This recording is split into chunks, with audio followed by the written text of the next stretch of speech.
अनंत कोटी ब्रह्मांड नायक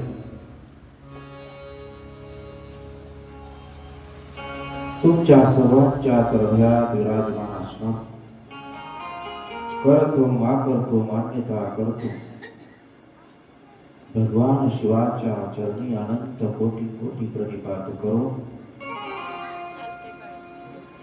ज्यांच्या मुखातून पंचाचार्याचा उगम आधी करून रेणुकाचार्य यांच्या अनंत दिव्य चरणी कोटी कोटी प्रतिपाद करून 12व्या शतकातील महान संत बसवेश्वरांना यांच्या अनंत दिव्य चरणी कोटी कोटी प्रतिपाद करून 16व्या शतकातील महान संत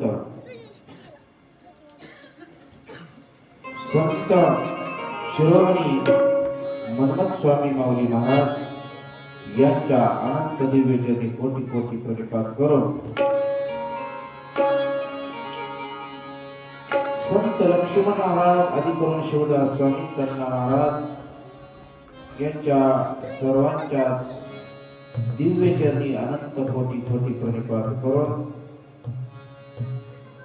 आपल्या सर्वांचे दर्शनारे गुरु निर्वाण रुद्र पशुपती कोळीकर स्वामी महाराज यांच्या अनंत दिव्य चरणी कोटी कोटी प्रतिपाद करून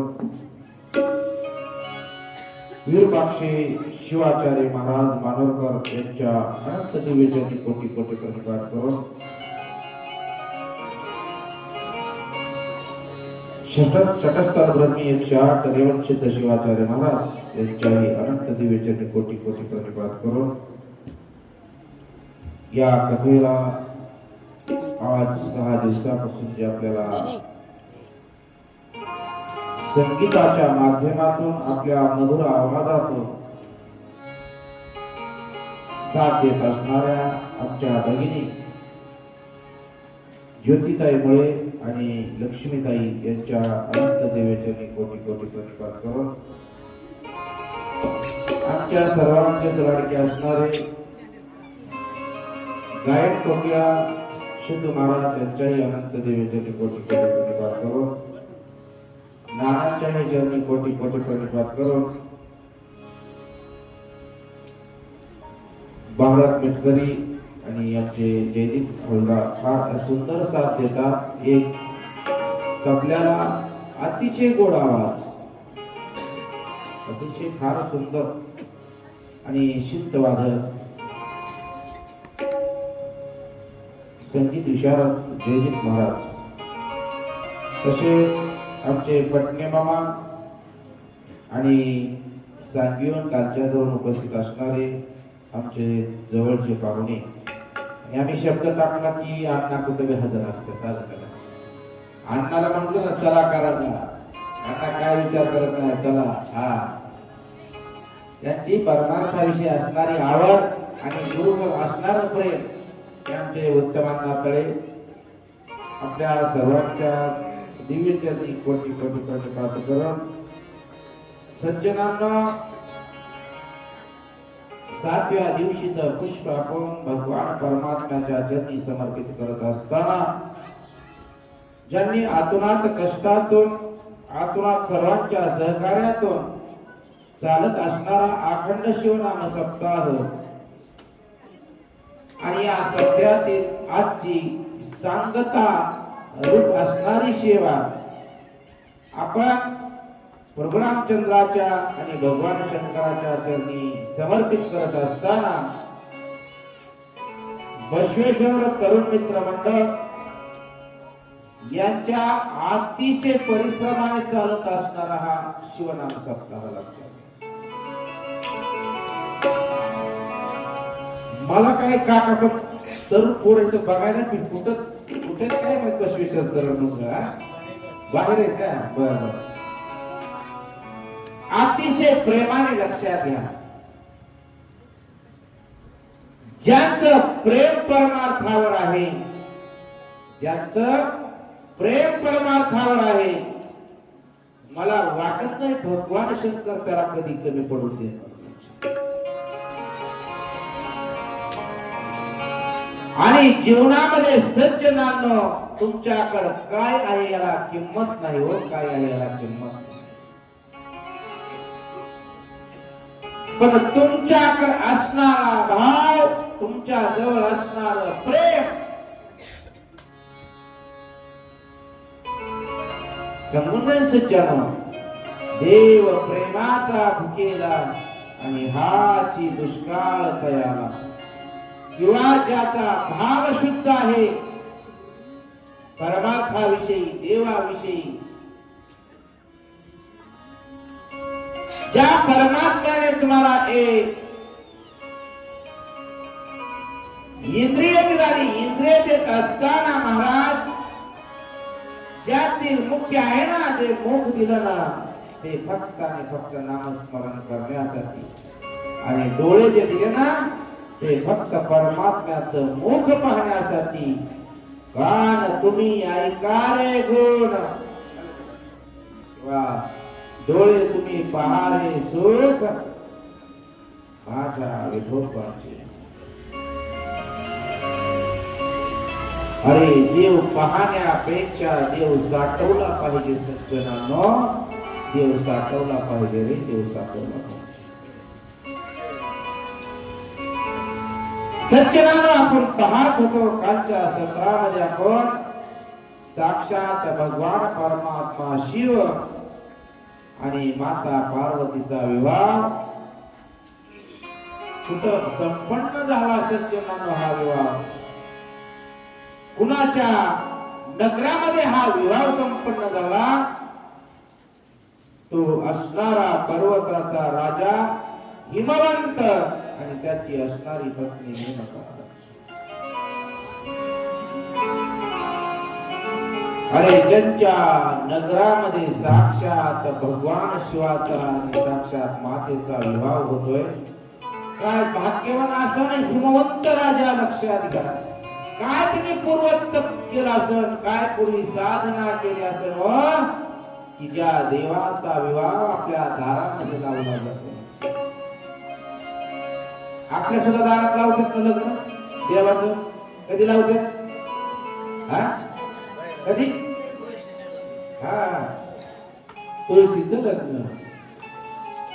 तुळशीला कुचक्या बांगड्या महाराज, पिचाकलेल्या बांगड्या.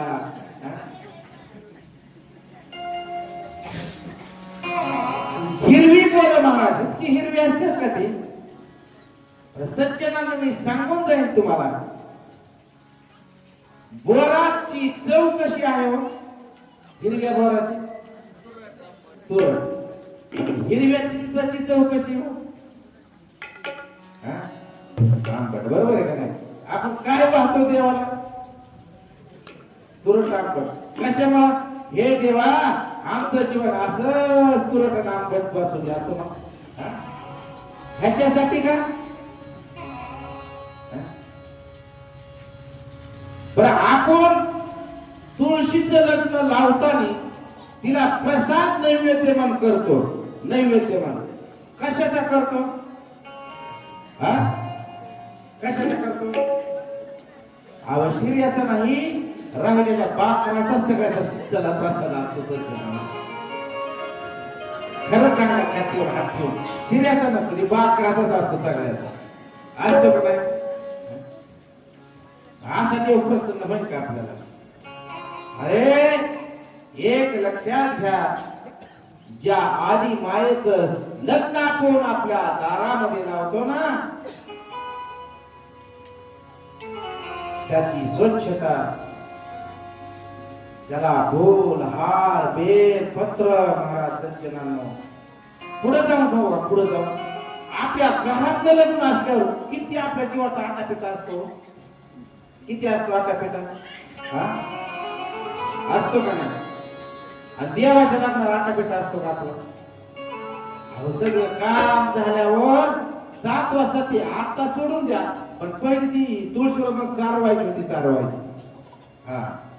नाना, खरंच तो काळाचा कोणाला आठवतो का नाही मला सांगता येणार नाही, पण ती भिताडाला पोतारा देत होती का आमची माता? भिताडाला पोतारा कुणी पाहिलं? भिताडाला पोतारा देतात कुणी पाहिलं का? पाहिलं ना? खरं सांगा, भिताडाला कोण कोण चाटीत होतो?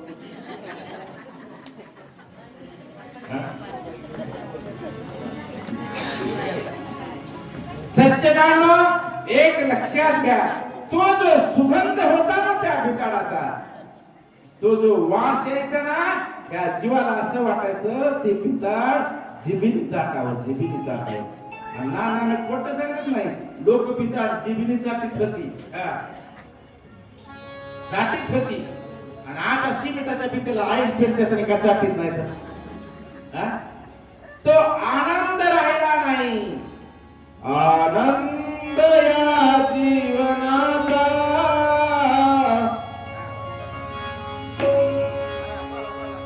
आनंद या जीवनाचा सुगंध या फुलाचा आनंद या जीवनाचा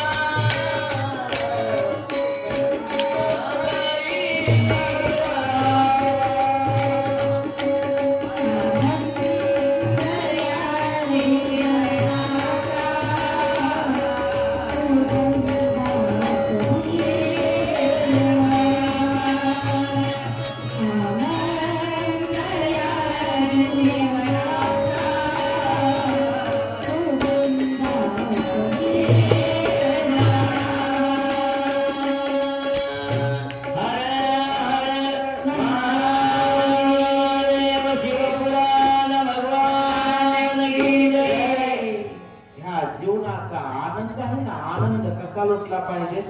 आपल्या दारामध्ये मोगरा असावा, मोगरा फुलचाफा असावा, सोनचाफा असावा, आलं का लक्षात?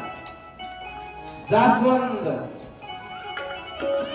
अनेक प्रकारची फुलं असावात आणि त्याचा वास जो दरवळतो ना, सुगंध फुलाचा सुवास येतो महाराज जीवन भजन तुझ्या जाऊ जनाग सुगंध फुलाचा सुवास येतो महाराज जीवन भजन तुझ्या जाऊ जनाग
कवा बी आज वाटत निघून जाईल.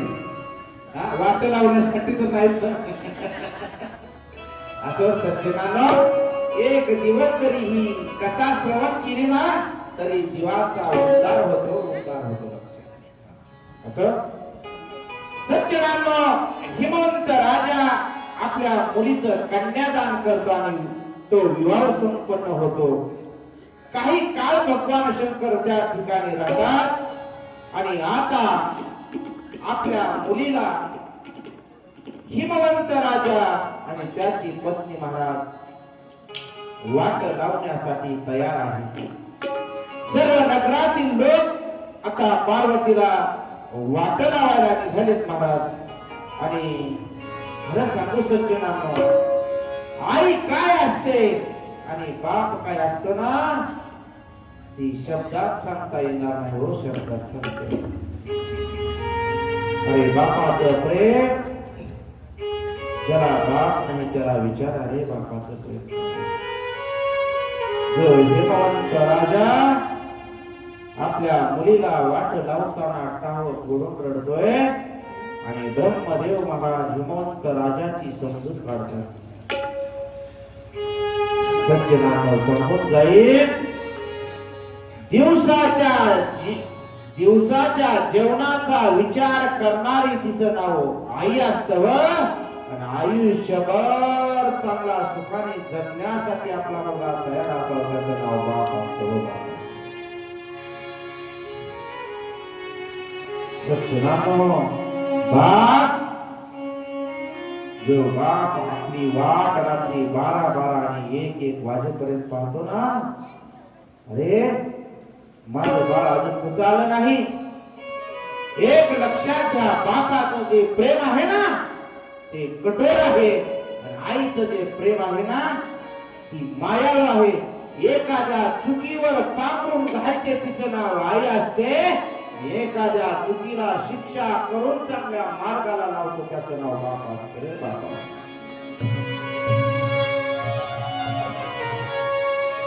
सज्जनानं समजून जाईल. अरे ज्यांनी आयुष्यभर सज्जनानं खाण्याची पंचायत असताना रात्र दिवस काम करायचं आणि आपल्या मुलांसाठी कुठून तरी चारा पाणी आणायचं आणि त्याची उपजीविका करण्याचं काम बाप करत असतो रे बाप. सज्जनानं तो कष्टाचा विचार कधी करत नाही, सज्जनानं तो त्रासाचा विचार कधी करत नाही. पण माझी मुलं सुखाने राहिली पाहिजे, त्याला सुखाने अन्न मिळलं पाहिजे, हा विचारांचा बाप करत असतो.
अरे लक्षात घ्या, सज्जनानं समजून जाईल. अरे कुणाच्या बापाला असं वाटत नाही की माझा मुलगा वाम मार्गाला लागला पाहिजे. माझी सज्जनानं सत्य कथा समजून जाईल रे, तुम्हाला सत्य कथा समजून जाईल.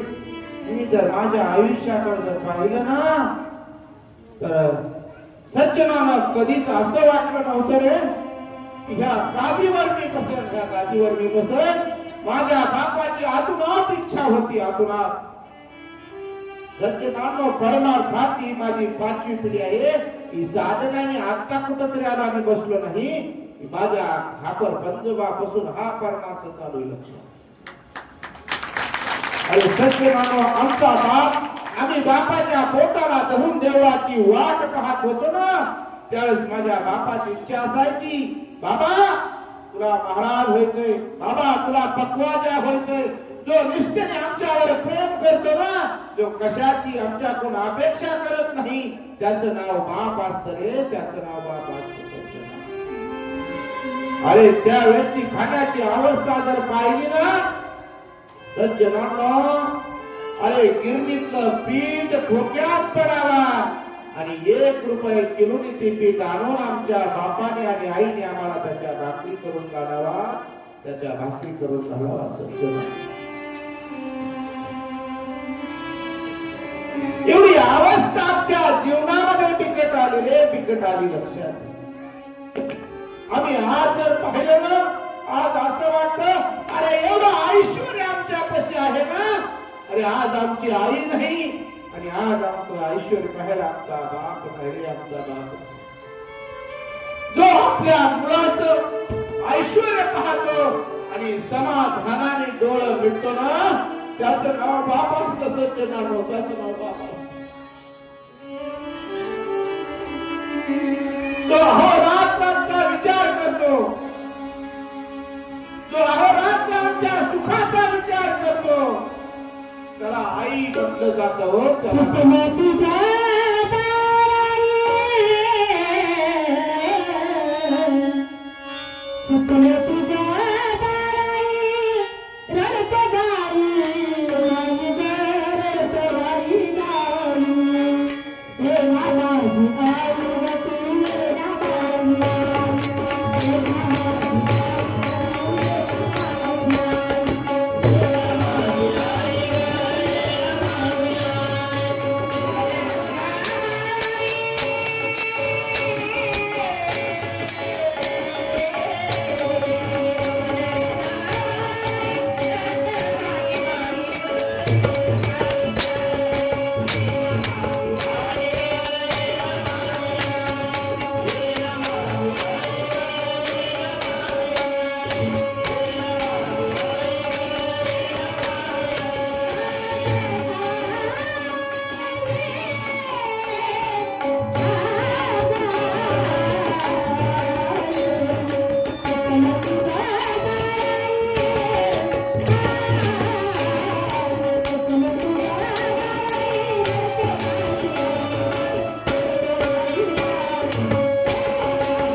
फार हृदयाला भेटणार असं चिंतन लक्ष्मीताई आपल्या जवळ म्हणतात. अरे चुकलं तुझं बाळ आई,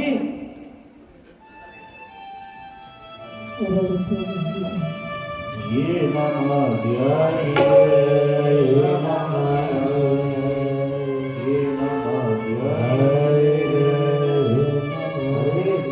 एखादं पाखरू रानात चुकावा किंवा एखाद्या गाईचं वासू रानात चुकावा आणि महाराज त्या वासराने महाराज इतकं फिरावं आणि टावं फोडून हंबरडा फोडाला. ए आई कुठे ग तू? मी चुकलोय, वाट चुकलोय ग तुझं पारस. सज्जनांनो मी बापाचं चिंतन मानतोय. अरे बापाचं अंतःकरण ज्या माझ्या बापाला महाराज नीट पनेर घालायला मिळणार नाही रे. नीट धोतर घालायला धोतराला 3 महाराज ढिगलं लावल्याने 3 दंड लावल्याला धोतर माझा बाप घालायचा. आणि महाराज त्या पनेराला 4 जागेवर ढिगलं दिलेली असायची. बिगर अनवणी पायाने महाराज बिगर चपलाचा माझा बाप आमच्यासाठी काम करायचा. हो आमच्यासाठी काम करायचा.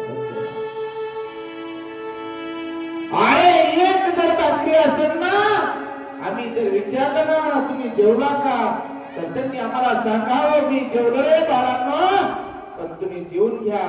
एकाची जर मी अर्धी खाल्ली ना, तर माझी मुलं उपाशी राहते रे, उपाशी राहते. एवढं कष्ट आमच्या बापाने आमच्यासाठी केलं. हो आमच्यासाठी कळेकर मला सांगून जाईल तुम्हाला. अरे माझा बाप कसा होता सांगू सज्जनांना. अरे ज्याचा तुकोबारायांचा गाथा गदगद होता ना, काय सांगतो की ज्याचा गाथा तुकोबारायांचा गदगद होता तो माझा बाप होता रे, तो माझा बाप होता. माझ्या बापाने परमार्थाची त्रास कधीच सोडली नाही, कधीच सोडली नाही. तो असा असायचा की देव पहावयाशी गेलो आणि बेटे देवची होऊन गेलो रे, बेटे देवची होऊन. ही अवस्था माझ्या बापाची असायची. तो माझा बाप सप्त्याला जायचा नाना, आणि त्या सप्त्याला 7 दिवसाचं 100 रुपये मिळायचे. बेटी ताई 100 रुपये. आणि घरी येताना सज्जनानं 20 रुपये तो आमच्या हातावर ठेवायचा आणि म्हणायचा अरे 80 रुपये सांगायचे की मला 80 रुपये सप्त्यात नाही रे, 80 रुपये. जो आमच्या सुखाचा विचार करतो ना, त्याचं नाव बाप असतं. आज जर या व्यासपीठावर मी असतो आणि माझा बाप जर समोर कथा ऐकायला असतो ना, तर समाजाला सांगितलं असतो अरे तो माझा मुलगा आहे रे, तो माझा मुलगा आहे.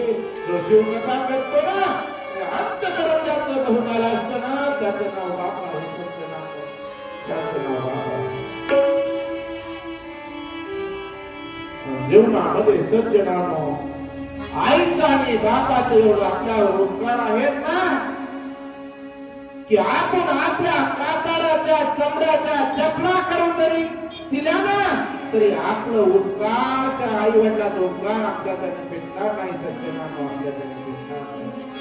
अरे लाज वाटते आम्हाला सांगायला, आज आमचे आई वडील अनाथ आश्रमामध्ये आहेत आणि आम्ही सुखाने जगतो. याच्यासारखा निर्लज्ज जगणं कशात नाही. सज्जनांनो निर्लज्ज जगणं कशात. अरे ज्याने हे ईश्वर तुम्हाला दावलं ना, ते माझे आई वडील कुणाच्या तरी अनाथ आश्रमामध्ये राहतात. सज्जनांनो कथेतून तुम्हाला काही नाही घेता आलं तरी चालत, पण एक लक्षात घ्या, आई वडील हेच आपले दैवत आहे रे. आई वडील हेच आपले दैवत आहे. माझ्या बापाशी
तुम्हाला सांगून जाईल, ज्या दिवशी मुलीचे आई वडील जातात ना त्यावेळेस मंदिरामध्ये पिशवी ठेवायला जागा नसेल रे, पिशवी ठेवायला जागा नसेल. सज्जनांनो, मुलीवर आतून आत प्रेम करणारी आई आणि वडील लक्षात घ्या.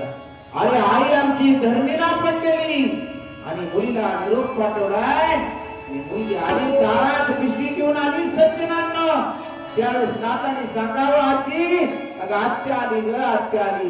ज्या आईला जागा उठवत नाही तिने कशी तरी जागा उठवावं आणि पाण्याचा तांब्या ठेवा आणि एक कोरभर भाकरी घेऊन सज्जनांनो ते आपल्या मुलीच्या अंगावर ववाळून टाकावं ना.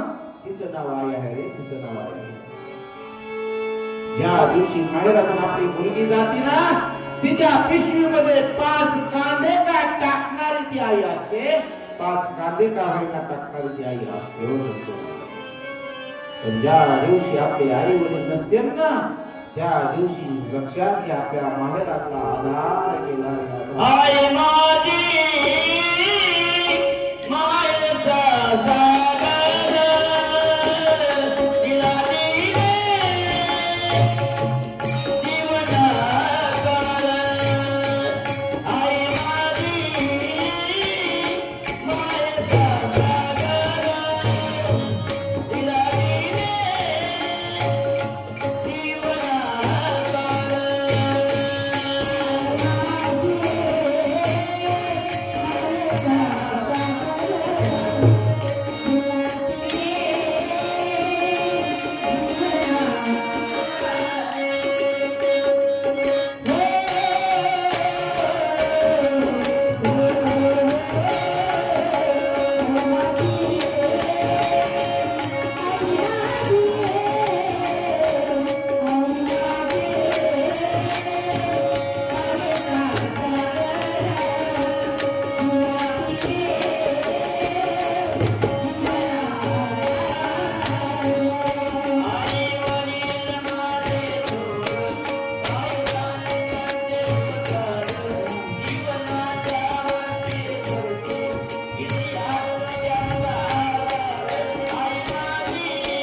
नदीची चांदणी तुग चंद्राची कोर तुझ्या शीतल छायेमध्ये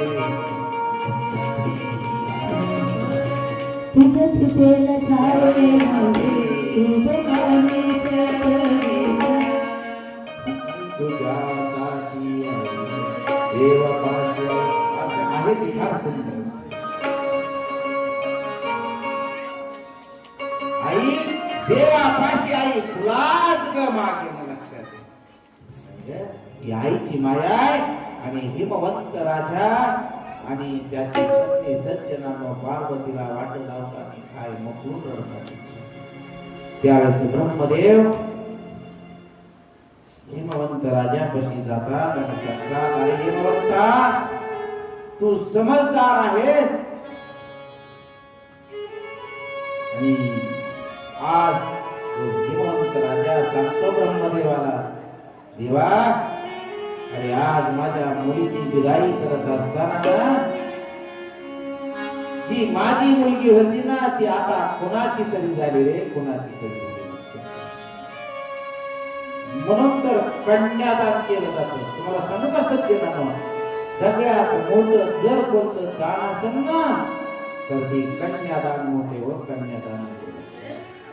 आणि ज्याच्या जीवनामध्ये मुलगी प्राप्त नाही ना, कुणाच तरी त्या व्यक्तीने कन्यादान करावं रे, कन्यादान करावं. जीवाचं सार्थक झाल्याशिवाय राहत नाही. सज्जनांनो, ज्यावेळेस पार्वती आई साहेब आणि भगवान शंकर कैलासाकडे जातात, वाट लावण्यासाठी सत्य महाराज मंडळी शिवापर्यंत येते. आणि शिवापर्यंत येत असताना हिमवंत राजा महाराज त्या झाडाला धडका देव देव, धडका देव देव रडतो. का सांगतात की माझी हरणी आहे ना, रत्न सारखी जतन केली, रत्न सारखी जतन केली, चिमणी माझी उडून गेली, चिमणी माझी उडून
खरं सांगा सज्जनांनो, ही ऐक्य हृदयाला पिडतंय का तुमच्या?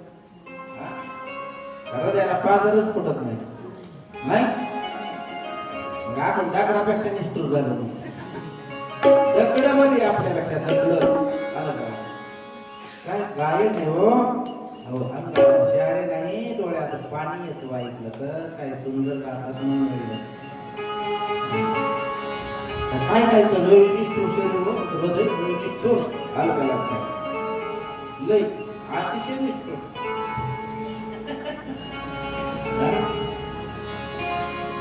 एक लक्षात घ्या, आपण असं ठरवलं ना, एक दिवस आपण सुद्धा आपलं माहेर सोडून आपलं आई वडील आपल्याला विदाई करत असताना आपलं अंतकरण काय होतं मी सांगून गेलो परवा दिवशी. आता ती सांगायचीच गरज नाही. आई रडायला लागली ना, मुलगी सांगते रडूच नको बाई तू.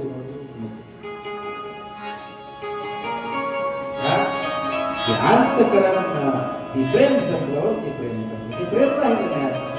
आणि प्रेम म्हणतो असे म्हणून हिमवंत राजा आणि त्याची पत्नी नगरातील सर्व मंडळी आता भगवान शंकराला आणि पार्वती आई साहेबाला वाट लावतात. सज्जनांनो, पार्वती आई साहेब आणि भगवान शंकर आता कैलासावर येतात. हजारो वर्ष निघून गेली आणि ब्रह्मदेवाला असं वाटलं, अरे हजारो वर्ष निघून गेली तरी अजून भगवान शंकराला पुत्र झाला नाही. तर भगवान शंकराला लग्न कशाला करायला लावलं होतं? कशासाठी करायला लावलं होतं? मजा म्हणून कशासाठी? भगवान शंकर कसे? ती काम विरहित येत. काम हा विषय त्यांच्यापाशी नाही, भगवान शंकरापाशी. पण देवांच्या आग्रहास्तव तारकासुराचा वध करायचा होता आणि तारकासुराने वर मागून घेतला होता की मला मरणच नको. त्याच ब्रह्मदेवाने सांगितलं, तारकासुरा की वर मला तुला देता येणार नाही का? मरण देवाला चुकलं नाही, मरण देवाच्या बापाला चुकलं नाही आणि मरण जीवाला चुकलं नाही. चुकलं का? आजा मेला पंजा मेला, बाप मसना गेला, देखत देखत नातू संतू देवाच्या बापाला मरण चुकलं का? राजाच्या संताला चुकलं का मरण? अहो राजा दशरथाचं तर मरण मुलगा नसताना त्याला मारावं लागलं हो. मुलगा नसताना पाणी पाजायला मुलगा जवळ नव्हता. आलं का? मरण कुणाला चुकत नाही म्हणून ब्रह्मदेवाने सांगितलं होतं तारकासुराला की हा वर मला देता येणार नाही. म्हणून तारकासुराने तारकासुर लय हुशार होता. काय सोपं नव्हतं तारकासुर. सगळ्या देवाची भगवान सोपं आहे का? त्याला माहित होतं भगवान शंकराला लवकर पुत्र प्राप्ती होत नाही म्हणून भगवान शंकराच्याच पुत्राकडून मला मरण आलं पाहिजे. आलं का लक्षात? आणि वर मागून घेतला होता म्हणून तर सगळ्या देवांनी भगवान शंकराला आग्रह केला की तुम्ही लग्न करा. का तर तुमच्यापासून होणारा जो मुलगा आहे ना तो मुलगा तारकासुराला मारणार आहे. पण ज्यावेळेस ब्रह्मदेवाला कळलं आणि ब्रह्मदेव देवांना घेऊन विष्णूकडे गेले आणि विष्णूला ही हकीकत सांगितली. त्यावेळेस विष्णूने सांगितलं की अरे एखाद्या गोष्टीला उशीर लागत असतो होऊन जाईल. पण देवांच्या आग्रहास्तव विष्णुदेवासहित सगळे देव महाराज कैलासाकडे गेले आणि भगवान शंकर आपल्या पत्नीच्या एकांतामध्ये कोण आहेत? भगवान शंकर आणि पार्वती आहेत. लक्षात घ्या. शास्त्र असं सांगतंय की जे गुह्य किंवा जी क्रीडा पती आणि पत्नी करत असताना त्यात जर कुणी व्यत्यय आणला तर त्याला महापातक लागलं जातं. त्याला महापातक लागलं. म्हणून पतीच्या आणि पत्नीच्या गुह्यामध्ये किंवा त्यांच्या चर्चामध्ये कुणीही व्यत्यय आणायचा ही मी सांगत नाही. शिव महापुराण सांगतो. त्यावेळेस विष्णू देवाच्या लक्षात आलं. पण तेवढ्या वेळामध्ये भगवान शंकर उठले आणि दरवाजापाशी आले आणि सर्व देवांना पाहिलं आणि भगवान शंकराला आनंद झाला. त्यावेळेस भगवान शंकराने विचारलं अरे देवाने कशासाठी येण्याचे? त्यावेळेस सगळे देव सांगतात विष्णुदेव बोलू लागले हे देवाधिदेवा हे महादेवा तू आम्हाला हजारो वर्षापूर्वी शब्द दिला होता की विष्णू तू लक्ष्मीशी विवाह कर. ब्रह्मदेव तू सरस्वतीशी विवाह कर आणि तुम्ही संसारिक व्हा. त्यावेळेस आम्हीही तुम्हाला आग्रह केला की तुम्हीही संसारिक व्हा. तर तुम्ही शब्द दिला मीही तुम्ही सतीवर विवाह केला. पण सतीच्या दक्ष प्रजापतीने अपमान केल्यामुळे सतीने आहुती दिली. पण आता तुम्हाला आम्ही सांगितलं होतं या तारकासुराने आम्हाला राहो का सळो का पळो केलंय. आम्ही राहावा का जावा अशी आमची परिस्थिती झाली आहे आणि तारकासुराला मारण्यासाठी तर आम्ही तुमचा विवाह केला. त्यावेळेस भगवान शंकराच्या लक्षात आलं की भगवान शंकर सांगू लागले की एखाद्या गोष्टीला उशीर लागत असतो आणि त्या गोष्टी होत असतात त्याची काळजी करायची गरज नाही. त्यावेळेस महाराज भगवान शंकर सांगतात की माझं जे तेज आहे ना ते तेज जे ग्रहण करीन का त्याच्यापासून पुत्र प्राप्त. म्हणून भगवान शंकराचं तेज पडलं जातं महाराज आणि ती अग्नी प्राशन करते.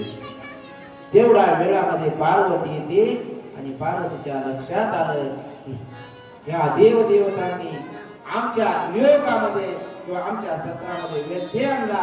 म्हणून पार्वती आईसाहेब देवांना महाराज नको ते बोलू लागली हे देवांना तुम्ही स्वार्थासाठी आमच्या देवाचा वापर करता की तुम्ही स्वार्थासाठी देवाचा वापर करता अशी बोलत बोलत जात असताना महाराज पार्वती आईसाहेब देवांना शाप देते आणि आपलं मुख फिरवती आणि पार्वती आईसाहेबांच्या लक्षात येतं की अग्नीने ही तेज ग्रहण केले. त्यावेळेस अग्नीला शाप देते की तुझ्यामध्ये कोणी जरी आहुती दिली ना ती तू काय करशील आपल्या प्रेम करशील तू त्याला जीवदान कधीच देणार नाही. पार्वती आईसाहेबाचा शाप देणार त्या अग्नीला. त्यावेळेस महाराज ही तेज अग्नीत गेल्यामुळं काही देवता त्या यज्ञामध्ये होत्या आणि देवतांना महाराज ते तेजाचं आपल्या अंतःकरणामध्ये गेल्यावरती तेज सहन व्हायला महाराज त्यांची अवस्था देवांची अशी होती की त्यांची बुद्धी सुद्धा जायला लागली.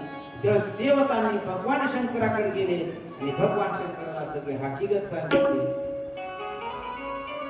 त्यावेळेस भगवान शंकरांनी सांगितलं की बाबांनो, ते जे तेज आहे ना ते तेज तुम्ही ओका. सगळे देव ते तेज ओका आणि त्या देवांचा दाह कमी होतो.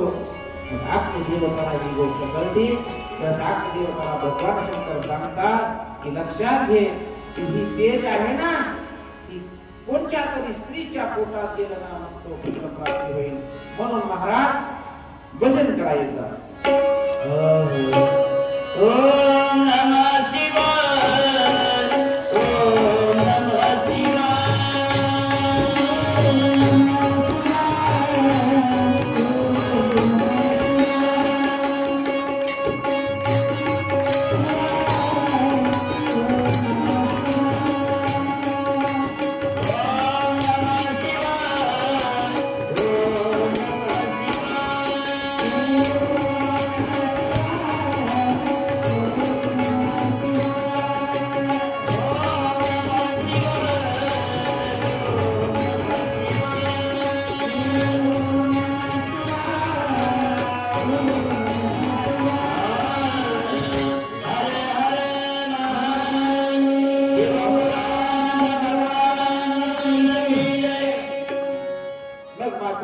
लक्षात आलं आणि प्रयागराज क्षेत्री पहाट ऋषीच्या पत्न्या मला स्नानासाठी येत होत्या. त्याच्या 6 ऋषीच्या पत्न्याला थंडी वाजत होती. म्हणून त्या योगाने कुठं आल्या, अग्नीजवळ आल्या. अग्नीने ते जे तेज आहे ना त्या 6 स्त्रियांच्या पोटामध्ये सोडले. त्या 6 स्त्रिया महाराज गर्भवती राहिल्या आणि त्या 6 स्त्रिया आपल्या स्वघरी परतल्या आणि त्यांच्या पतीला कळलं की आपल्या पत्न्या आता कशा झाल्या. त्यावेळेस त्यांनी त्याग केला पत्न्यांचा. या 6 पत्न्या महाराज पर्वतावर गेल्या आणि ते पर्वतावर सोडले. तेज पर्वताने महाराज गंगेमध्ये सोडलं आणि एका कडावर पाण्याच्या ठिकाणी एका ठिकाणी जो जन्म झाला ना तो जन्म महाराज एका बाळाचा झाला. तेवढ्या वेळामध्ये विश्वामित्र आले आणि विश्वामित्राला ती बाळ बोलू लागलं. तसेच विश्वामित्राने सांगितलं की तू कोण आहेस. ही सगळी हकीकत झाली. पण तो बाळ त्या ब्राह्मण देवता या नावाने बोलत होते आणि तू काय कर, मला अनुग्रह कर. कोण सांगत होतं की बाळ विश्वामित्राला सांगत होतं. विश्वामित्राने सांगितलं की मी ब्राह्मण नाही रे, मी क्षत्रिय आहे. तर सांगितलं की तो पूर्वजन्मी कोण होता त्याची हकीकत कधी सांगितली आणि विश्वामित्राने त्याला अनुग्रह दिला. सज्जनांनो, त्याच्यानंतर ते पर्वतावर गेले. त्या ठिकाणी मला वाटतं आपलं कार्य करत असताना पार्वती आई साहेबाला प्राणासुखाने पार्वती आई साहेबाच्या लक्षात आलं आणि देवापाशी विचारणा केली. त्यावेळेस महाराज कोणाचा जन्म करायचा आपल्याला काय ऐकायचं बरं का म्हणलं, काय ऐकायचं म्हणलं, काय असायची कार्तिक आणलाय कुठून बाबा. काय ग्रंथात गेले कार्तिक काय वनरती कोण 6 वर्षाच्या पत्न्या काय चालले काय मिळत नाही. एक लक्षात घ्या, शिवमहापुराण असा आहे रे, असा आहे. या शिवमहापुराणा 24,000 श्लोकाचं शिवमहापुराण आहे ना. एका अक्षरामध्ये प्रत्येक अक्षरामध्ये आहे माझा रमाकांत, आहे माझा रमाकांत. कोण दडले प्रत्येक अक्षरात तर भगवान शंकर, 2 भगवान शंकर. त्यावेळेस महाराज तो कार्तिक स्वामी अजून त्यांचं नाव ठेवलेलं नाही सज्जनांना. पण ज्यावेळेस स्वर्गात गेले ना त्यावेळेस महाराज 6 आयत स्तनपान केलं. किती पासून झाले ती 6 ऋषींच्या पत्न्यापासून झाले ते. मग त्या 6 झाल्यावर महाराज कार्तिक स्वामीला 6 मुलं झाली. किती 6 तोंड झाली. आणि ज्यावेळेस महाराज हा कार्तिक स्वामीचा जन्म झालेला कळला तसे देवादिकांना ऋषी मुनींना आनंद झाला आणि सर्वजण महाराज पुष्प वर्षाव त्या कार्तिक स्वामीवर करतात आणि भगवान शंकर पाठवून देतात. कार्तिक स्वामीला घेऊन जातात. भगवान शंकर प्रेमाने मायेने पार्वती आईसाहेब आणि भगवान शंकर त्या कार्तिक स्वामीच्या मुखावर हात फिरवतात आणि सगळे देव महाराज परत भगवान शंकरापाशी जातात आणि भगवान शंकराला म्हणतात आता बाद झालं नाही म्हणतात. कशासाठी आल्या कार्तिक स्वामी? ही प्रेम ही बाद झालं ना, आता तुम्ही त्यांना आमच्यावर पाठवा. कशासाठी? तारकासुराला मारण्यासाठी. म्हणून महाराज भगवान शंकर अनुमती देतात. भगवान शंकर अनुमती देत असताना कार्तिक स्वामी जात असताना कार्तिक स्वामी बरोबर महाराज वीरभद्र सुद्धा आहे. लक्षात घ्या, युद्धावर जाताना वीरभद्र सुद्धा कार्तिक स्वामी बरोबर आहे. सगळे देव कार्तिक स्वामी आणि वीरभद्र महाराज आता त्या तारकासुरावर स्वारी करून चाललेले आहेत आणि स्वारी करून जात असताना महाराज प्रत्येक जण आता कुणाची तलवार कुणाशी भिडली, कोण कुणाशी भिडलाय हे सगळं चाललेलं आहे. विष्णूचं आणि तारकासुराचं युद्ध झालं. पण महाराज कार्तिक स्वामी ही महिन्यातून बसून बघत होते. कार्तिक स्वामी कशात बघत होत? विमानात बघत होत. ज्यावेळेस त्या तारकासुराचा वध झाला आणि परत पाहिलं की परत तारकासुर जिवंत झाला. का जिवंत झाला याचं चिंतन शिवमहापुराणात आले की तारकासुर फक्त आणि फक्त सज्जनांनो त्या भगवान शंकराच्या पुत्राकडूनच मारले जाणार होते. म्हणून सगळ्या देवांनी कार्तिक स्वामीला विनंती केली आणि विनंती केल्यावर कार्तिक स्वामी महाराज आता तारकासुरावर चाल करून चालले आणि काही क्षणातच कार्तिक स्वामी तारकासुराचा वध केला. शिवपुराण भगवान या ठिकाणी सज्जनांनो कार्तिक स्वामीचा आणि तारकासुराचं युद्ध झालं आणि तारकासुराला मारले गेलं. बोला भजन.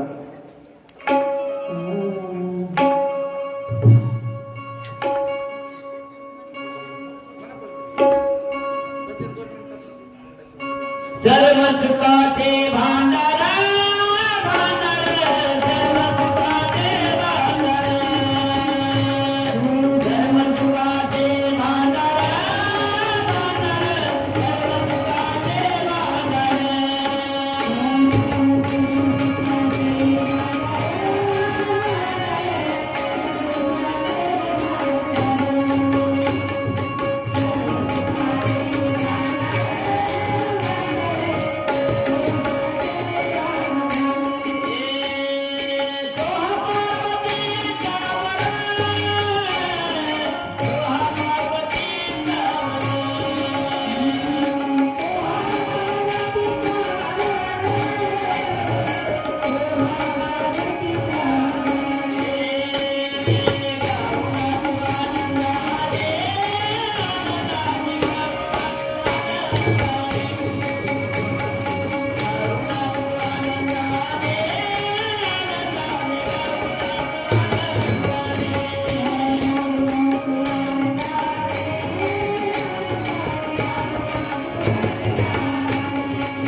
सज्जनांनो अशा प्रकारे तारकासुराचं आणि कार्तिक स्वामीचं युद्ध झालं.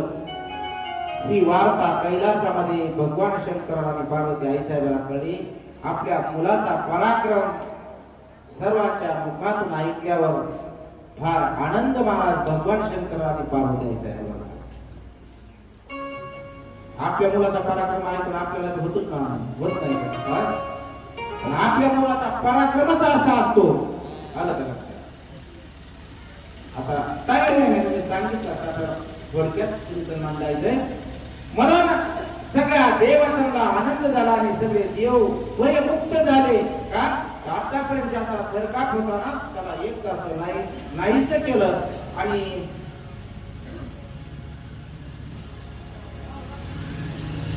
ज्यावेळेस कार्तिक स्वामी आई वडिलाकडे गेले, कैलासात गेले आणि आई वडिलांचं दर्शन घेतलं आणि पार्वती आई साहेबांनी कार्तिक स्वामीला औक्षण केलं. वळून महाराज त्यांचे औक्षण करून कार्तिक स्वामी त्या ठिकाणी थांबले. दुसरी कथा ब्रह्मदेव नारदाला सांगतात की अजून एक कथा अशी सांगतो की जी कथा ज्याचा जन्म असा झाला की तो जन्म झाल्यावर सगळ्या देवतेला पूजनीय झाला. नवे नवे सगळ्या आग्र स्थान त्याला दिलं. त्याचं नाव होतं गणपती. आलं का?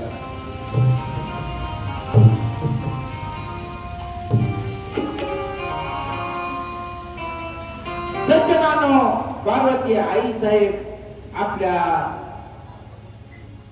दासी सहित जय विजयासहित असायचे आणि जय विजयाने त्या दोघींनी असा प्रश्न केला की आई साहेब आपल्या सुद्धा हक्काचा एखादा द्वारपाळ आपल्या दारावर असावा. आपल्या हक्काचा एखादा द्वारपाळ आपल्या दारावर असावा ही इच्छा प्रगट कुणापाशी केली?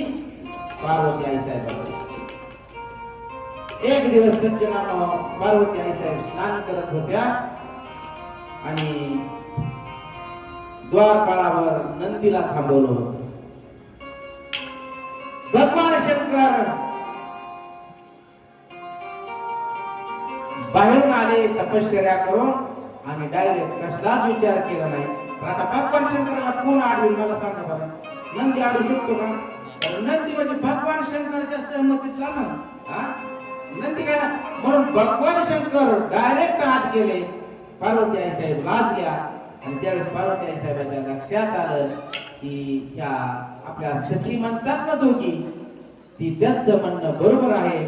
म्हणून पार्वती आई साहेबांनी दुसऱ्या दिवशी एक आपल्या अंगाच्या मळाचा गणपती तयार केला आणि त्याला दारावर रक्षण करण्यासाठी ठेवलं आणि त्याच्या हातात एक छडी दिली.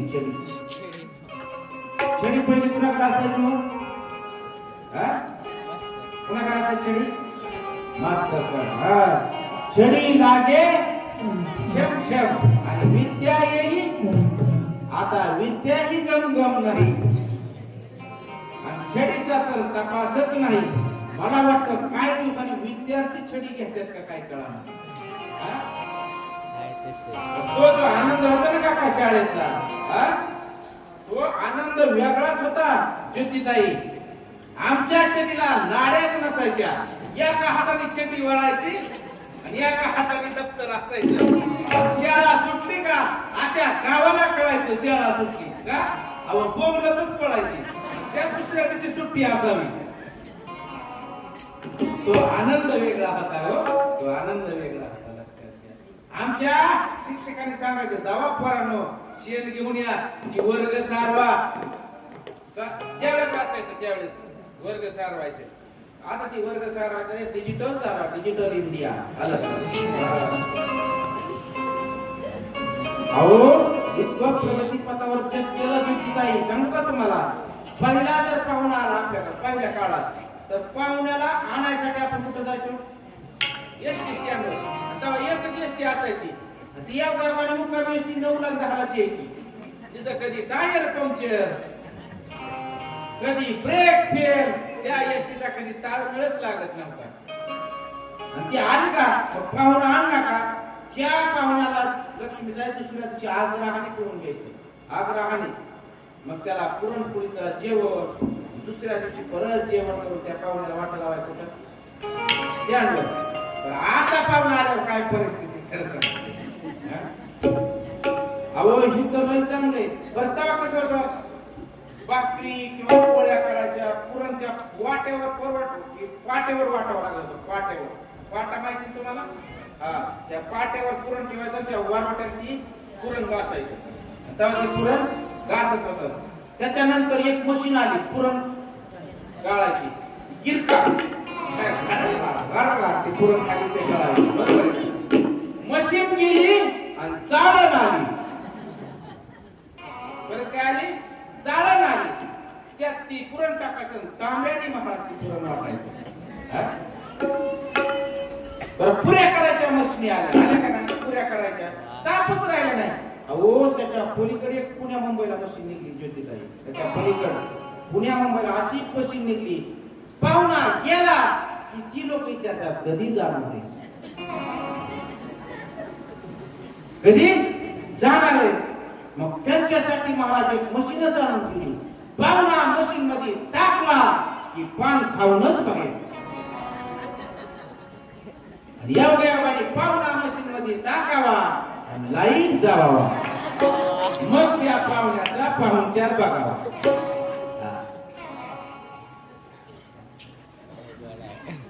आहे ना सज्जनांनो? का तर प्रेमच राहिलं नाही ना. ते प्रेम आता नाही. आणि ह्या गोष्टी महाराष्ट्रातल्या लोकांना काका कधी सांगायचं नाही. सगळ्यात चतुर प्राणी जर असं लक्ष्मीताई तर महाराष्ट्रातला प्राणी सगळ्यात चतुर. आलं का लक्षात? अहो अमेरिकेला चोर शोधायची मशीन निघली होती. अमेरिकेला काय शोधायची? ती मशीन अमेरिकेत गेली, इटलीत गेली, फ्रान्स मध्ये गेली, जपान मध्ये गेली, पाकिस्तान मध्ये गेली. सगळ्यात चोर शोधलं आणि ती मशीन योगायोगाने महाराष्ट्रात आली. मशीन चोरी गेली.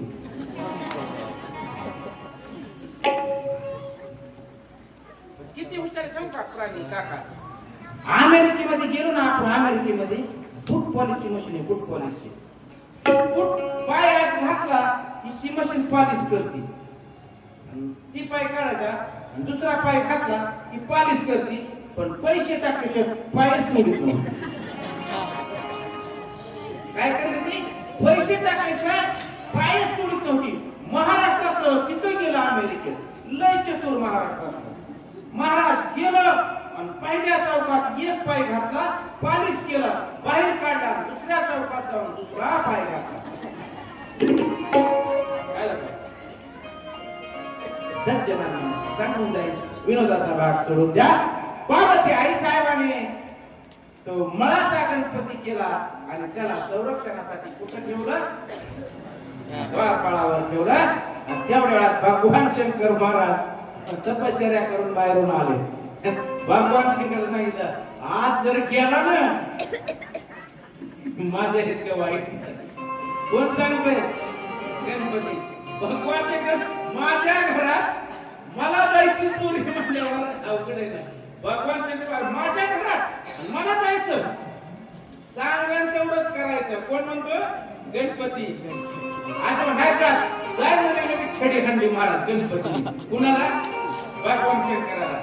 परत भगवान शंकर परत छडी हंडी महाराज. भगवान शंकराला राग आला म्हणून सगळ्या गणाने महाराज त्या गणपतीवर युद्ध करायला सुरू केलं आणि महाराज त्या भगवान शंकराने त्याचं मुंडकं छाटलं. कुणाचं? गणपती. आणि आता पार्वती आई साहेबांना कळलं. आता मला सांगा, माझा प्रश्न आहे तुम्हाला. तुम्ही सगळी माझ्या मातेसारख्या बहिणीसारखे. आपल्या पतीने आपल्यावर अन्याय केल्यावर काय परिस्थिती तर सांगा तुम्ही. त्याच्यामुळे तर तुमच्यावर अन्याय होत नाही. झालं का? तुम्हाला आता तर लय 2 वर्षात बिहायला लागल्या का? तुम्ही मुख्यमंत्र्याच्या लाडक्या बहिणी. काय म्हणला की हा हे मी मुख्यमंत्र्याची लाडकी बहीण आहे, जास्त शहाणपणा करायचा नाही. म्हणून सज्जनांनो ही वार्ता पार्वत्याच्या मला कळली. पार्वत्याच्या तापल्या महाराज गणघोर युद्ध सुरू झालं. भगवान शंकराचं त्यावेळेस नारद आले आणि नारदाने भगवान शंकराला सांगितलं, देवा तुमच्याकडून चूक झालेली आहे हो. तुम्ही पार्वती आई साहेबाच्या मुलाचं मुंडकं छाटले, जर तुम्ही त्याला जिवंत केलं तरच कुठं तरी थांबणार नाही तर थांबणार नाही. म्हणून भगवान शंकराच्या लक्षात आलं आणि भगवान शंकराने सांगितलं की आपण जात असताना जो प्राणी आपल्याला पहिल्यांदा दिसत त्याचं मुंड कापून त्याला लावू. म्हणून सगळी देव देवता नारद भगवान शंकर निघाले आणि पहिल्यांदा महाराज त्यांना कोण दिसलं ना तर हत्ती दिसला. म्हणून हत्तीचं तोंड गणपतीला बसवलं आणि गणपतीला बसवल्यावर पार्वती साहेबाला आनंद झाला आणि त्यांना सांगितलं की आता सगळ्यात महत्वाचं पद आम्ही तुम्हाला देतो. कोणाला? गणपतीला. कोणचं पद दिलं? सगळ्या देवाचा अध्यक्षच करून टाकला गणपती. सगळ्या देवाचा अध्यक्ष करून टाकला. का? वक्रतुंड महाकाय. तूच सुख करिता तूच सुख करिता ज्ञानेनाच्या दाता भक्त मोरया रे भक्त मोरया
कुणाचं बाळ होतं होती? कुणाचं बाळ होतं? सुंदर ते ध्यान पार्वतीच्या बाळा पार्वतीच्या बाळा तुझे पार्वती बाळा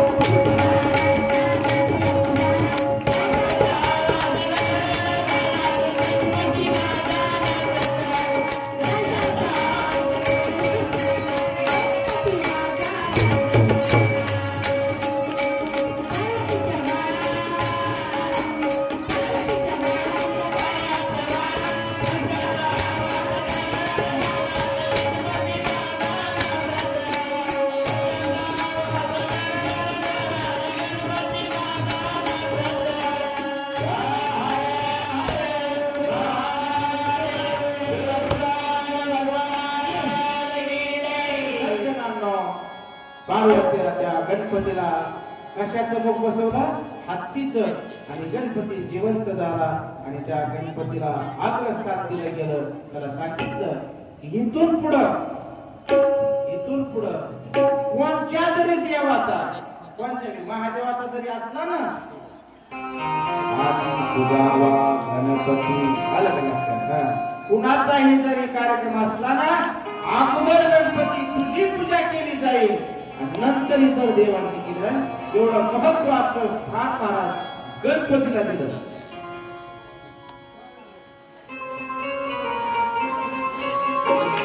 काय चुकलं का? आग्रह कुणाला गणपतीला किती स्थान महत्वाचं दिलं? सत्यनारायण. म्हणून तर आपण सत्यनारायणाला गणपती कशाने पुजतात असतो? आणि तांदूळ ठेवतात आणि त्याच्यावर काय ठेवतात? किती किती चांगली असते सुपारी. किती चांगली असते. हाताने दाबली ना, एक पिकन हातात राहत नाही, चौकड किती गुंतवतो तितकी कणकर सुपारी असते. एक लक्षात घ्या सज्जनांनो, एखादा विधी करतो ना आपण, तो विधी अतिशय भावना प्रधान, अतिशय उदार अंतकरणाने तो विधी करावो. अतिशय उदार अंतकरणाने. सत्यनारायण जरी असला ना, तर दुकानात जाऊन दुकानदाराला कधीच म्हणू नका सत्यनारायणाच्या सुपाऱ्या दे म्हणून. आणि ही तर आपली सवय कधीच जात नाही सत्यनारायण. तर दुकानदार आपल्या पुढला असतो. दुकानदार आपल्या पुढलाय ना, त्याला म्हणलं सुपाऱ्या द्या, ती म्हणतो पूजाच्या देऊ का खायच्या देऊ? आलं का नाही? म्हणून सत्यनारायण अतिशय उदार अंतकरणाने आणि प्रेम. अहो कधीतरी मी सांगतो, कधीतरी अंतकरण निर्मळ करावं, की ज्या निर्मळ अंतकरणामध्ये तो परमात्मा वास्तव्य करेल. फक्त देवा की तुझी आणि माझी संगती आहे रे. आता जीवनामध्ये मला कुणाची संगती करायची नाही, कुणाची संगती करायची नाही. देव माझा, देव माझा, माझा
गणपतीला भगवान शंकराच्या मांडीवर बसवलं जातं. भगवान शंकर प्रेमाने गणपतीच्या मुखावर हात फिरवतात आणि गणपतीला एक वरदान देतात की आई बाळा, वद्य चतुर्थीला जो कोणी तुझं पूजन करील आणि उपवास करील त्याला काय म्हणतात? कोणती चतुर्थी? संकष्ट का संकट? संकटातून बाहेर काढणारा तोच आहे. पण ती चतुर्थी कशी करायची शास्त्र सांगितलं ज्योतिताई. तो निराहार पद्धतीने ती चतुर्थी करायची. आता ही महाराज काही सांगा बाबा, पण एवढं काही सांगू नका. अहो मला सुद्धा वाटलं नव्हतं ज्योतिताई मी संहिता ग्रंथाची पाळी, मला 8 वाजता जेवायची सवय. किती वाजता? 8. बरं जीवन माझ्या खिशात फुटाण्यासारखं असतं. मला खायची नाही सवय, पण माझ्या घरचं लोकांचं नाही. काय खायला लोकांचं नाही खायची सवय. आलं का? तसं माझं नाही. आलं का? सज्जनांनो, तो उपवास आमच्या नानी दोनदा राहत्या, दोनदा. महाराज का त्याची नानालाच खवाड्या. तुळजापूरला गेला तर तुम्हाला फळं आणायला काय जातं, उस्मानाबादला गेला फळं आणायला काय जातं, पण मीच नानाला घेऊन देत नाही. मला माहिती माझ्या समोर असलं का मी त्याला सुट्टी देत नाही. त्याच्यामुळे समोर नसल्याला चालत. अतिशय निराहार पद्धतीने हा उपवास झाला ना, ह्याला सुद्धा ह्या शिवमहापुराणाचीच कृपा आहे. अहो काही भूक अशी लागलीच नाही मला. मला वाटतं रात्री तर आम्ही किती वाजता जेवलो? 12 वाजता. रात्री 12 वाजता आम्ही जेवलो, पण तरी सुद्धा भूक लागली नाही. पण आम्ही काय दिलं सोडलं नाही. जेवण फार सुंदर होतं मला, एकदम नाना. अहो इतकं तोंडाला पाणी सुटायचं होतं जेवण होतं ना. तुमच्या तोंडाला पाणी सुटून देऊ नका, तेव्हा बाहेर यायचं. अहो त्या मातेने मासवड्या केल्या, मासवड्या. इतक्या सुंदर मासवड्या, इतकी आमटी सुंदर होती का. आणि त्या आपल्या ज्वारीच्या भाजलेल्या पापड्या होत्या, ज्वारीच्या. इथं असतात ना ज्वारीच्या भाजलेल्या पापड्या. आणि त्याला शेंगदाणे होते, कांदा होता, लिंबू होतं, लोणचं होतं. लक्ष्मीताई आम्ही विचारच केला नाही मागचा. 3-4 जणांचे आमंत्रण आम्ही इकडून निघताना गाडीत जाणार. महाराज आमच्याकडे बाबा तुमच्याकडे कुणाकडेच यायचं नाही, मी सकाळीच जेवणाचं नियोजन लावले. मी आधीच सांगितलं होतं त्यांना. का सांगतो की उपवास कसा करायचा आहे चतुर्थीचा. चतुर्थीचा जो उपवास आहे ना, तो निराहार पद्धतीने करायचा आहे. त्याला दुर्वा व्हायच्या. दुर्वा किती व्हायच्या? 21 दुर्वा व्हायच्या. पण त्या दुर्वा सुद्धा किती पानाच्या व्हायच्या काय कळलं. दुर्वा कशा व्हायच्या ह्याच कळत नाही. पण दुर्वा वाहत असताना त्याला जो नैवेद्य दावायचा ना, तो नैवेद्य सुद्धा तोच असला पाहिजे. आपला देवांना नैवेद्य बदलून असतो, पण संकष्ट चतुर्थीला तोच नैवेद्य असतो. त्याचं नाव आहे मोदक. बरं खरं सांगा, तुम्हाला गणपतीची शपथ आहे सगळ्याला. तुम्ही मोदक गणपतीला खायला करता का आपल्याला खायला करता? खरं सांगा.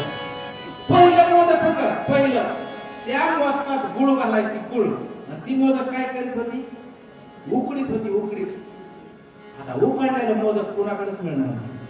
कुणाचेही मोदकात मला साखर किसक्याला खोबऱ्याचा किस दोन्ही मिक्स त्याच्यात आणि ती तळल्याला.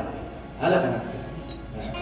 खरं सांगू का, लक्षात घ्या, गणपतीला तळल्याला आवडत नाही. गणपतीला तळल्याला आवडत नाही, तर अन्न शिजलेलंच असलं पाहिजे. आपण नैवेद्य कशाचा दावा म्हणतो? गुळाचा. देवाला कशाचा नैवेद्य दावा?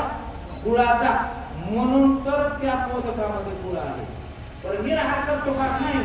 आपण सकाळी नाना अर्ध्या लिटरचा चहा मिक्सर असता सकाळी. 10 वाजता काहीतरी खात्यात आहे. दुपारी भरपूर अर्धा पाऊण किलोचा महाराज दुपार साप. परत 5 वाजता चहा. अजून आता गेल्या अजून टाइम नाही. काय व्हायला तुला खरंय का ना? कुठं लक्ष असतं सगळ्याचं? सगळं त्या चंद्राकडे. आणि त्यात चंद्र उद्या 10:30 असावा आणि मग मिळ लागावा सगळ्यांना. आलं का? महाराज आपलं चित्त त्या उपवासाकडे नसतं. उठलं की चंद्र, उठलं की चंद्र. आलं का? सज्जना मग विषय सांगायचा नाही मला, पण एक लक्षात घ्या, जो भगवान शंकराने वर दिलाय की हे गणपती वद्य चतुर्थीला तुझा उपवास असेल आणि जी लोक तुझा उपवास करतील ना, त्याला संकटातून विघ्नातून तू बाहेर काढशील. म्हणून तर तूच सुख करता आणि तूच दुःख हरता. तू दुःखाचा हरण करणाराही तूच आहे आणि सुखाची प्राप्ती करून देणाराही तूच आहे. म्हणून काही काळाने स्वामी महाराज गणपती आणि अजून कोण गणपती जाऊ माझ्या लक्षात राहते कार्तिक स्वामी महाराज खेळ खेळायचे. खेळ खेळत असताना कार्तिक स्वामी चिलक होता. कार्तिक स्वामी कसे होते? चलाक होते. आता गणपती म्हणजे माझ्यासारखा स्वतः 90 किलो माझ्यासारखा 90 किलो जातात. त्याची डिहरी मोठी माझी बी डिहरी मोठी. आलं का लक्षात? का सांगतो? त्याला पळायला येत नव्हतं गणपतीला. पळत नव्हतं गणपती. मग लहानाची मोठी होत असणारी मुलं पाहिली आणि पार्वती आई साहेबाला आणि भगवान शंकराला चिंता पडली. भगवान शंकराला चिंता पडली की आता या दोघांचाही विवाह केला पाहिजे. म्हणून विवाह कसा करायचा?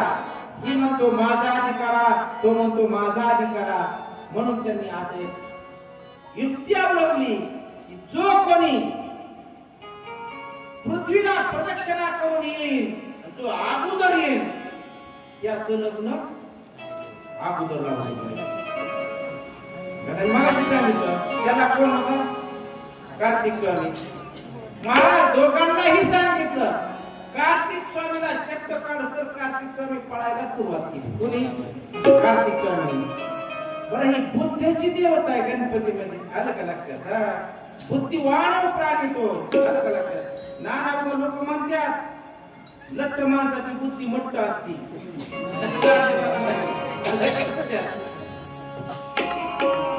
असं अजिबात नाही. लट्ट माणसाची बुद्धी तर अति तेज असते. म्हणून सज्जनांनो गणपतीच्या लक्षात आलं आणि गणपतीची पार्वती आई साहेबाच्या आणि भगवान शंकराच्या कडणीची येडा खाण्यास सुरुवात केली. आणि तेवढ्या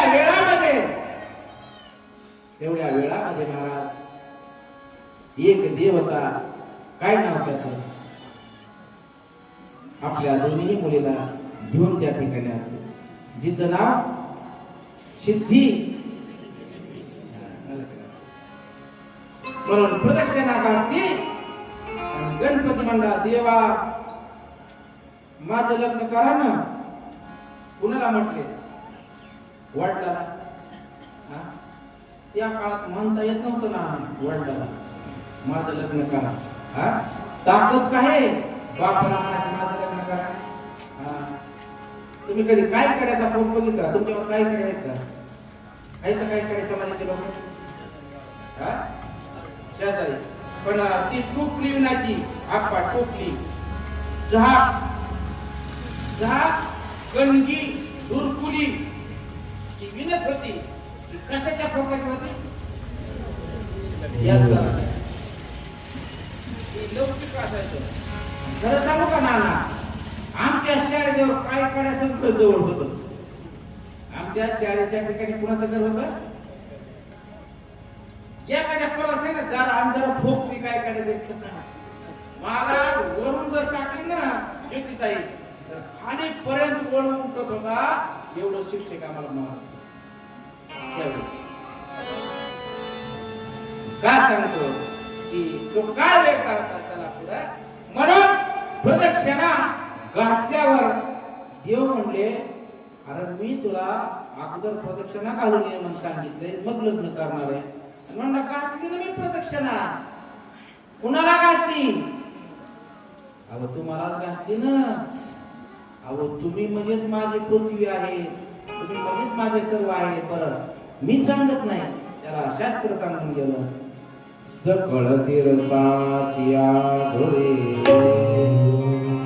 जे का माता पितळे तयाची शरीरे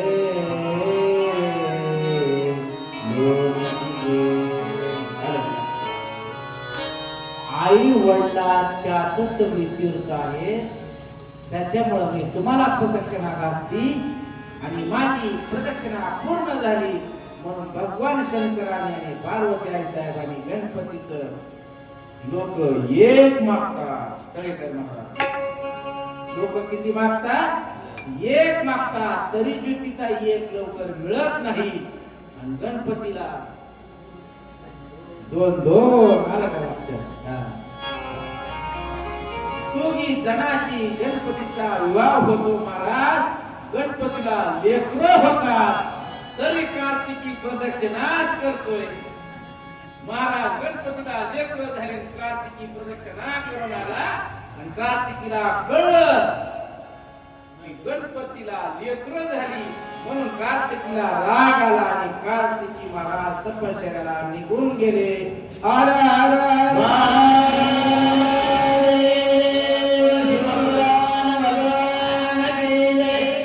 सज्जनांनो, ही कथा आज या ठिकाणी अल्पविराम घेत नाही तर आज ही कथा पूर्ण विराम या ठिकाणी घेते आणि आज या कथेची या ठिकाणी सांगता होते. बोला भजन. माझ्या मनाला गदा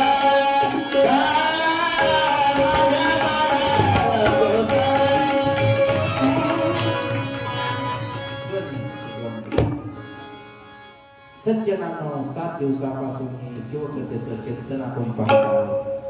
चिंतन योग्य आहे का या अयोग्य आहे मला माहिती नाही, पण मी ही कथा ही पहिल्याच वेळेस करतोय. सज्जनांनो, ही कथा शिवकथा पहिल्याच वेळेस मी करतोय. काय बोलायचंय का? अनिकेत सगळे लवकर या. ही कथा पहिल्या वेळेस करत असताना खरोखर सगळ्यात जास्त जे उपकार आहेत ना सज्जनांनो, हे तुमचे आहेत. तुमचे आहेत. अरे मी इथं कथेला बसलो असतो, तुम्ही ऐकायलाच नसता आला तर कथा कुणाला सांगितली असती? माझ्या कथेची चित्रकथा झाली असती व चित्रकथा झाली. आला सगळ्यात तुम्ही फार महत्वाचे आहेत. तुम्हाला कितपर्यंत समजलं आणि मी कितपर्यंत ही कथा चांगली सांगितली मला अजून माहिती नाही सज्जनांनो, पण मी एक सांगून सगळे आपा की ज्या भूमीमध्ये जो कथा करतो ना तो महाराष्ट्रातला उत्कृष्ट कथाकार होतो. उत्कृष्ट कथाकार होतो की आपशिंगाची माती आहे. म्हणून या ठिकाणी हे कथेचं चिंतन आपण पाहिलं 7 दिवस. आपण सर्वांनी सज्जनांनो अतिशय सुंदर आणि चांगला प्रतिसाद दिला. आता खरं सांगतो की तुम्हाला इथून सोडून जाताना अंतकरण भरून येतो. अंतकरण भरून येतोय नाही बर का नाही.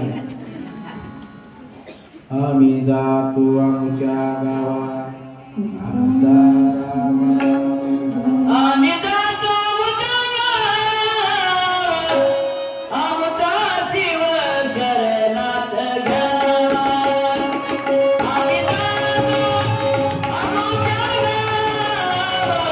गावात, जीव शरणात घ्यावा.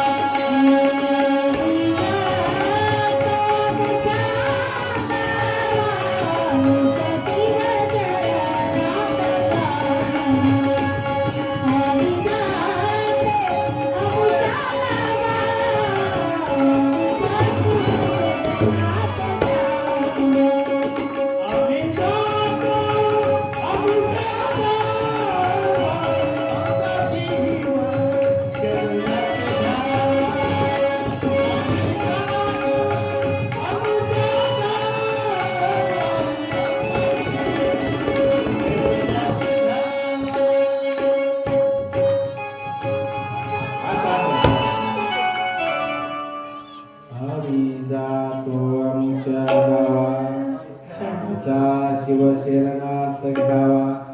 आजवर होतो आपुल्या गावी आता कृपा असो द्यावी. आतापर्यंत मिलन साथ देन का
आहे लवकरात लवकर 1 तासात या